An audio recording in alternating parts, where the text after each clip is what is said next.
So let me ask, because a lot of what we talked about has to do with the success of the startup. And you've written a few papers that focus on network, geography, a few variables that can help or make it harder to become successful. Would you tell us a bit about that? Sure. Yeah. So, probably what I maybe in some ways am best known for in academia is some of the research that I've done on, where entrepreneurs start their business. I think sometimes there's a mistaken belief that if you're going to be an entrepreneur, especially like a tech entrepreneur, you need to go to some tech hub, like you need to go to Silicon Valley or, London or someplace where there's just a ton of these, kind of other tech startups. In fact, what my research shows is that is not true at all. In fact, if you're not already in one of those hubs, it's probably the worst thing that you could do to go there. What you want to do usually is start a business someplace where you have deep contacts, usually someplace where you've been living for a long time, maybe your hometown. And so what we found in research using Danish data is that entrepreneurs who started their businesses in places where they lived longer, they grew faster, their businesses lasted longer, their businesses were more profitable. They actually had higher value add, so they were more productive as businesses. So really on every dimension, they were better. And there's other people who've shown essentially the same thing in Italy, in the United States, and Canada since then. So this seems like a pretty consistent principle. Yeah, I found a few studies that pretty much said the same, I think by Fritsch, by Verwich, and by Kim and Aldrich. They all had pretty similar takes on it. It was quite curious for me.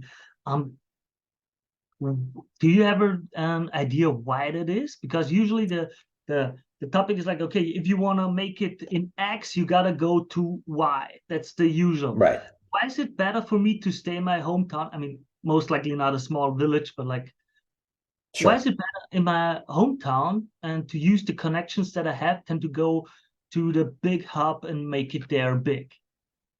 Yeah. So I think the big reason is social relationships. So entrepreneurs are usually trying to do something without a lot of resources, right? They don't have a lot of money. They're trying to, kind of figure out how to essentially get around these constraints. And a lot of the ways that successful entrepreneurs get around constraints is to recruit or get, help from their friends, from acquaintances, from family. Most of your friends in particular tend to be local, right? If you think about who do you hang out with, who do you know well, they're usually people that live near you, you interact with on a regular basis. So what are different types of resources that an entrepreneur needs? Well, the first one is money, right? And if you look at most early money, it comes from friends and family, not from venture capitalists. So that can be helpful in getting their early capital. I think even more important is employees. Right. So if you look at who gets hired by startups, most of those early employees, especially early employees that have the relevant industry experience, that have industry experience in the same industry as the startup, most of them are recruited through social networks. And actually, one of the studies that I'm working on right now that hasn't been published shows that on average, the people that are hired through these social networks are much higher quality if you look at their work experience, their salary prior to joining the startup and so forth, than employees that don't have any connection to the founders. And hiring those early employees through social networks seems to, again, be beneficial to the performance of the firm on almost every dimension. So I think a lot of this is really a story of recruiting. That's really interesting, because I'm used to hear more of the opposite, like, oh, don't hire friends, don't hire family, take strangers because you can work with them differently. They will respect you more and so on. That's a typical advice.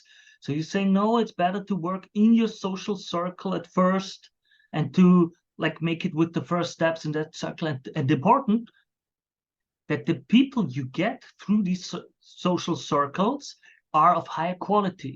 Well, of course, they've got more social capital to lose if they mess up at their job.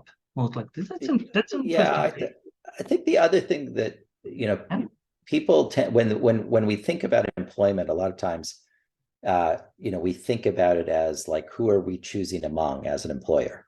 Mm-hmm. And I think one of the things that's different for a founder is that, employment is really a two-sided matching market, right? And so employees are also deciding, where am I going to work among a set of options? And I think one of the difficult things for a founder is that, unlike, if you're like Deutsche Bank or something, right? Everybody knows what you are and there's no uncertainty and people are happy to work there. If you're some founder that's just put together a company, a lot of whether or not a person will take a job offer is whether they trust you as an employer and whether they have belief in your likely success. True, absolutely true. That's why it's such a big difference for a startup. Like, how does the first office, or how does the founder himself act, speak? How does he sell the vision? Absolutely true. Interesting take. It's a very interesting take. If you like this clip, watch another one. And if you want to see the whole interview, click here.